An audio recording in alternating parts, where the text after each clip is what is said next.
ఇప్పుడు ఏంటంటే last time నువ్వు కూడా అన్నట్టు గుర్తు నాకు, అంటే రైతు బిడ్డ అంటే ఇక్కడ తాగిపోవాలి, పార్లమెంట్ కూడా ఎలక్షన్ మాట అన్నావు కదా, పాలిటిక్స్ లోకి వచ్చే ఆలోచన ఉందా లేదా? జనాల ఆశీస్సులు ప్రేమ ఉంటే జనాల కోసం రైతుల కోసం ఎంత దూరం అయినా పోతా. అది రాజకీయాల దేనని నేను ఇప్పుడు ఏం చెప్పాలి. అయితే అది అసెంబ్లీ అయినా వచ్చి పార్లమెంట్ అయినా వచ్చి అంటావా? అంతేనా? రే రే రే రే రే పార్లమెంట్కి రైతులకి ఏమైనా సంబంధం ఉందారా నాయన?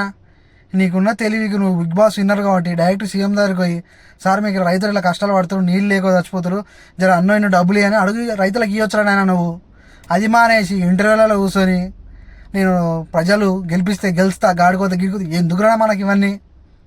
నువ్వు అప్పుడు ఇట్లా అన్నావు, అన్నా ప్లీజ్ అన్నా అన్నా అన్నా అన్నా అన్నావు, బిగ్ బాస్కి పోయినావు, ఇప్పుడు మొడమే పెట్టినావు అందరినీ. ఇప్పుడు ఏంది డైరెక్ట్గా ఇంకా నయం ప్రధానమంత్రి అవుతా అని చెప్పలేదు. ఇంకా నువ్వు అన్నా అంటావురా నాయన, రేపో మాపో అంటావు, నువ్వు ప్రధానమంత్రి అవుతారా నేను అంటావు, నువ్వు నీకు దండవరా నాయన.